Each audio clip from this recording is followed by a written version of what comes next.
Hello, friends. Welcome to Shriram's. The topic for today's discussion is MSMEs, growth engines of the Indian economy. Backstory. Micro, small, and medium enterprises are the growth accelerators of the Indian economy, contributing about 30% of India's gross domestic product. How many jobs are created by this sector? They employ about 110 million people across the country. Moreover, MSMEs are intertwined with the rural economy, as well as more than half of the MSMEs operate in rural India.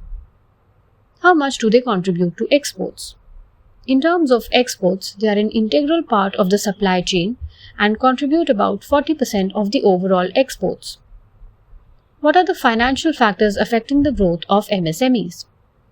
Delayed payments for their goods and services result in large portions of working capital being blocked, which, coupled with often inadequate credit at reasonable cost, leaves many financially unviable and unable to plan for growth.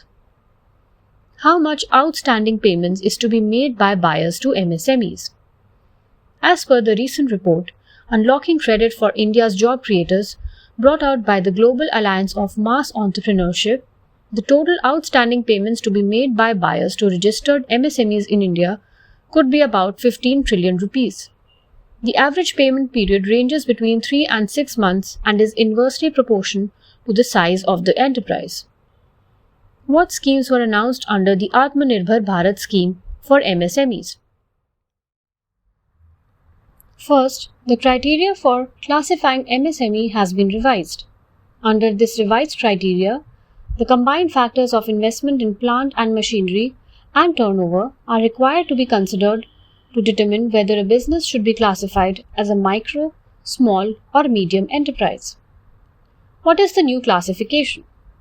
As per the new definition, various units will be now classified as micro enterprise for investment less than 1 crore and turnover less than 5 crore, small enterprise for investment less than 10 crores and turnover less than 50 crores, and medium enterprise, investment of less than 50 crore and turnover less than 250 crore.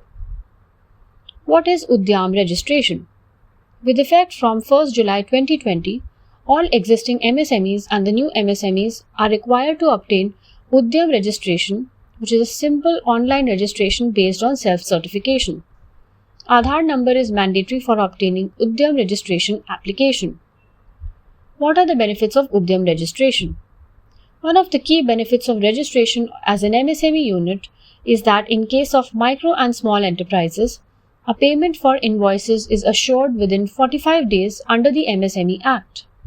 Other benefits provided by the government include scheme-related collateral, guarantee-free loans, interest subvention scheme, schemes for market support and export promotion, concession in electricity bills, reimbursement of ISO certification charges, etc.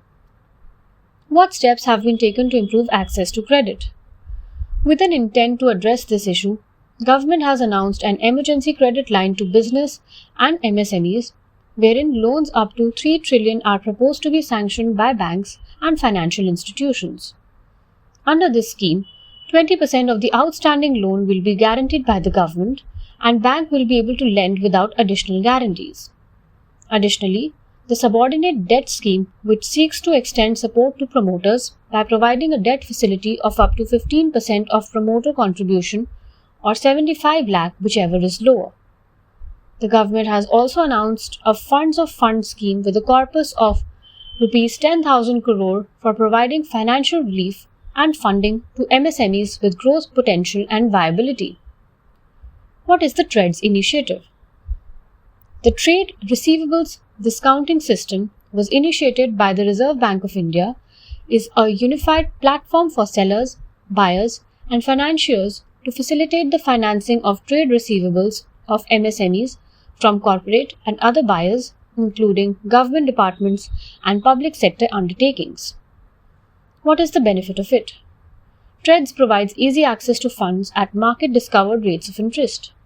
The MSME Ministry has mandated the registry on the platform of companies with over rupees 500 crore in turnover. What are the problems attached with it? Some purchasers could be wary of transacting on TReDS as they could lose the flexibility of deferring payments to MSME suppliers. Hence, an option to defer the retirement of an accepted invoice on TReDS up to a maximum of 180 days by paying additional interest of, say, 2% above the contracted rate of interest may need to be provided. What are the benefits of integrating the TReDS platform with GST Network e-invoicing portal? This would grant buyers and sellers access to e-invoices through a single window for factoring and also enhance competition and liquidity, reducing the price of factoring. This could also facilitate the seamless movement of invoices to a second window of TReDS for invoices drawn on non-registered buyers to be discounted. Well, that's all for today. I hope you enjoyed today's podcast.